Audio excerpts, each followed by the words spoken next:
Hey friends, your girl Brittany here, and I have a new tutorial for you. So this one is a garden tote. I was inspired by actual garden totes, and this, I think it turned out so stinking cute. I love it. You have these cute little side pockets here where you can add some fun stuff. You have your front pockets, and you have enough space in between to add your fun gifts and whatnots and what have yous to your crafty friends, or even if like birthdays or anything like that. So this is such a fun tutorial, and it's actually really quick and extremely simple. And for today's tutorial, I'll be using the collection called Plant Lady, which looks like this. And we will be constructing this one here. Of course, this one is not decorated yet because I don't know what I'm gonna do with it. But yeah, I'll be using the Plant Lady collection. All right, so and this video will be a talk through, so I do hope you guys enjoy it. Let me know at the end if you prefer the talk through tutorials, or if you like them sped up, or it doesn't really matter to you. So if you want to see how these garden totes are made, please stay tuned. Don't forget to hit that subscribe button and also like this video. All right, guys, let's get to it.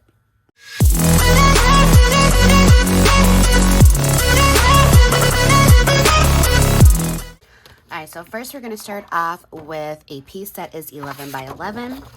And on one side, you are going to score it at 3 and 8. And then you're going to rotate it and score it at 3 and 6. And then once that's completed, you will go ahead and work on your score lines as so. So I know many of you probably have worked on doing bookcases before, or maybe you haven't, but this is going to be kind of set up in the same way. So when you're looking at it like this, at the side, you have this long rectangular piece, and then you have these two squares. We're going to cut up on the score lines up to the joining score line. And then we're going to repeat on the other side.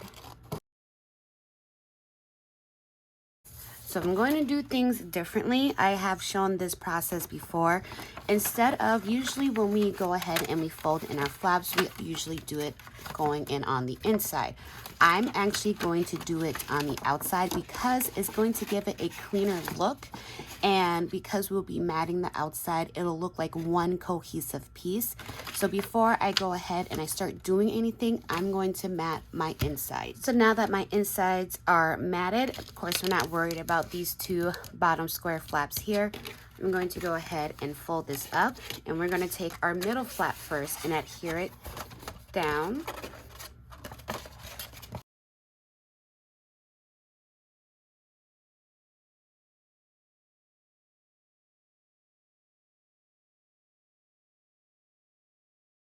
And then we're going to take our outside flap, or the front flaps, and we're going to go right over on top of that.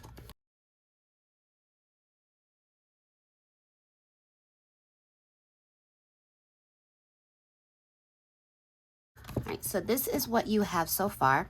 Now for this next portion, you can either use a pencil and ruler, you can use your paper trimmer, whatever is more comfortable for you. But if you trust in yourself, you don't have to worry about that. What we're going to do is, from lining up from this corner here, we're going to cut diagonally up to this corner.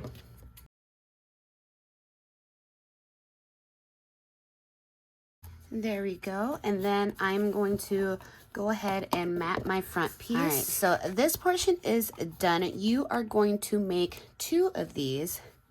So then we have this. So what you're going to do when you have both of them, you're going to apply your adhesive, and you are going to apply them back to back like so.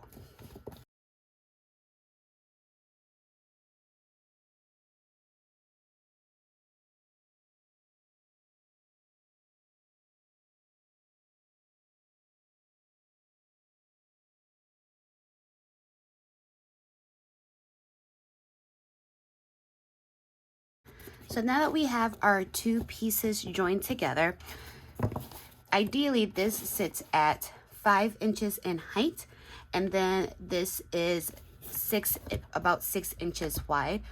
Oh, depends on how you have it all folded and put together. So I have some pieces cut that are 1/8 of an inch shorter in height and width. So what I'm going to do is I am going to apply my adhesive onto here. And then once I get it on there, all I'm going to do is just cut the shape of that triangular part.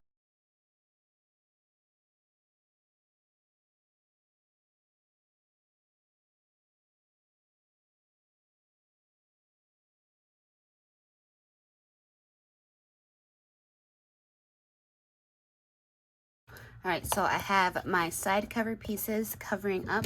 So I'm just going to take my scissors and cut the remaining portion off. So there's that. So when you cut your 11 by 11 sheet, of course you're cutting it from a 12 by 12. So when you remove that inch, you have a 1 by 12 piece left over. So what I did was I had cut strip from the collection down 1/8 of an inch. Actually, I'm going to curl it first because it'll make it a lot easier. And then also,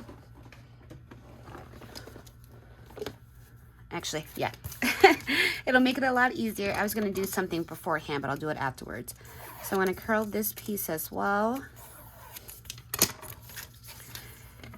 because what I'm trying to do is make sure I avoid that wrinkling, because you know when you apply a mat onto something and then you try to break up the fibers by curling it, it makes it bumpy and wrinkly and it kind of starts to lift up. So I'm trying to avoid that, and a lot of times it does it if you only apply glue. So that's why I added the tape on there, to see if I can avoid that happening, because I already broken up the fibers by curling it beforehand. And so now let's see, it's like that. And then I'm still going to take my bone folder and make sure that everything is properly adhered. And then before I recurl it, I'm taking my corner punch and I am doing it on one side and then inserting it back in to do the other side. So of course this is optional, you don't have to do this, but all right. So now I'm going to take my bone folder again and curl it back. So it doesn't look bumpy, doesn't look like it's lifting, doesn't have that weird wrinkly look. So if you curl it beforehand, but you know that you're going to be matting it, it's always good to go ahead and curl it beforehand. And then yeah, it'll straighten back out when you go to matting it, but you already broke up the fibers, so it'll be a lot easier, and you know, it'll look nicer when you go ahead to curl it again. So tip of the day. So now what I'm going to do is I am going to line up where I am going to place my handles, because I am going to poke a hole. So I'm not really going too far. This is about 1/2 inch down, and I am going to poke a hole. And I want to do it while my handle is lined up with the caddy, so I know exactly where I am going to place my brad. So before I move that side off, I'm going to make sure that that's lined up. And what I'm trying to do is I'm trying to get it as close to that middle where we joined it together as possible. All right, so now we have our hole. So depending on what size brad you're using, you want to make sure that your hole is a good size to get your brad through. So these are the bigger ones, so I want to make sure that my hole is a little bit bigger to make it easier for it to go through. Now, like I said, you want to get it as close to the middle. Of course, you are going to pop through on the side here, you're gonna see it, and that's perfectly fine. I just wanted to get it as close to the middle so it's not like janky and being like on the side over here somewhere. So I'm gonna add my brad through the handle first, and then I am going to insert it on the side, and I'm gonna turn it so in that way I can go ahead and open up my prongs.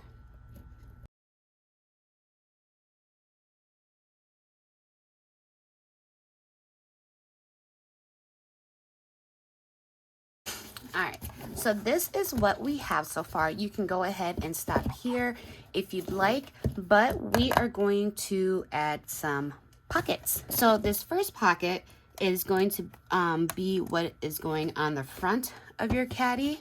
On the front part, you're going to need 2 of these, and this measures 3 by 7.5. And so starting on the long side of the 7.5, we're just going to go 1/2 inch, 1 inch, 1.5. Then we're going to rotate to the shorter side and go 1/2 inch. Rotate again, and we're going to repeat 1/2, 1, 1.5. And so you're going to do that to both your pieces. And then you're also are going to need a piece that measures 3.5 by 5, and you are going to need 4 of these. And again, just like how we did the other one, we're going to start on the long side, and we are going to score 1/2, 1, 1.5, rotate, 1/2 inch, rotate, repeat, 1/2, 1, 1.5. Now, before I do anything else, I'm not going to fold on my score lines or anything. I am actually going to add my score tape. So if you are using double-sided paper, you want to make sure that you know what side is going to be your outside. This is my outside piece, so I am going to apply my score tape in between. I mean, it doesn't matter if you kind of get it on the little squares that you get here. You're going to be cutting that off anyway, but you'll be able to see this side better. I'm going to apply it to my outside, outside, outside, and I'm going to do that on both of my pieces.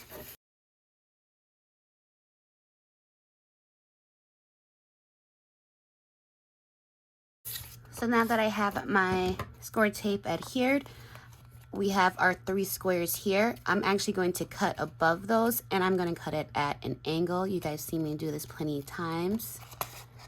And then I'm going to angle it down, turn my paper. So then we have like a funky looking check mark there. And then I'm going to repeat it on the other side. And then I'm going to do the exact same thing to my other pocket. And then now I'm going to go ahead and fold on my score line. So I'm going to fold up, and we're going to go valley, or mountain, valley, mountain. And if you didn't get that, we go in, out, in, and then repeat. All right, so now we have our pockets. Like I said, we need 2 of the front pockets, and we need 4 of these smaller pockets. Now I'm going to go ahead and grab my caddy back, and I am going to apply my pockets.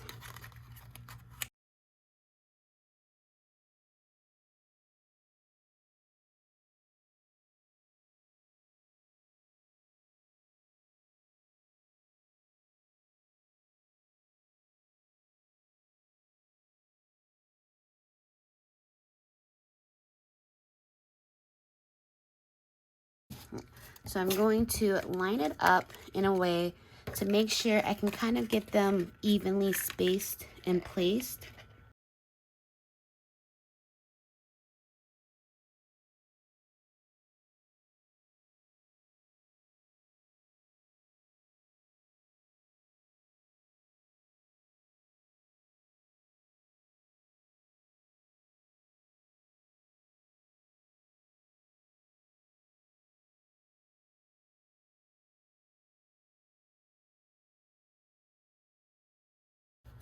So there we have our completed garden tote, and I really like how this turned out. If you guys had ever seen garden totes before, they usually have like loops on the side for you to place like your tools in. You can go ahead and configure that if you want to get that like actual garden tote impression, but I just think I really like the idea of the pockets because not everything that we create or send in Happy Mail will be able to kind of hang out in there. But I mean, it's a great way just to kind of put like something thin in here, like pens, pencils, chapsticks, thinner die cuts, and then you have these additional pockets in the front. And then again, you have this space here as well, which gives you 3 inches on both sides. And you do have your movable handle, so then that way you can be able to do what you need to do on this side and then flip it over and do on this side. So really, really cute. Go ahead and decorate it to whatever your heart desires. I do have another one that I previously had did, and this is using the garden party. So I left the side pieces alone and I just decorated my front portions here. So the little butterfly in the back, and then as you turn it around, you have a fun little scene here in the front, and then I also added a bow on top of the handle. So just because I used the Plant Lady collection on this one doesn't mean it doesn't work for anything else. Again, I really enjoyed it, and I hope you guys enjoyed this as well. Please give this video a thumbs up, and if you prefer videos where I actually do a talk through instead of the sped up complete process portion, please let me know down below. As much as I like to try to make my videos a lot shorter for you guys to be able to watch, I know how sometimes it can be difficult to watch it in a faster speed. So let me know down below if you prefer my tutorials being like this, where I actually talk through, or it doesn't matter to you, or if you want them to be sped up. But either way, guys, thank you so much for hanging out with me today. If you're not already subscribed to my channel, please do, and don't forget to give this video a like. It really does help grow my channel and put me out there further into the community to be able to have the ability to share my crafts to those who don't know who I am yet. So I really do truly appreciate that if you help me out there. So thank you so much, guys, for tuning in, and I'll see you in the next video. Bye.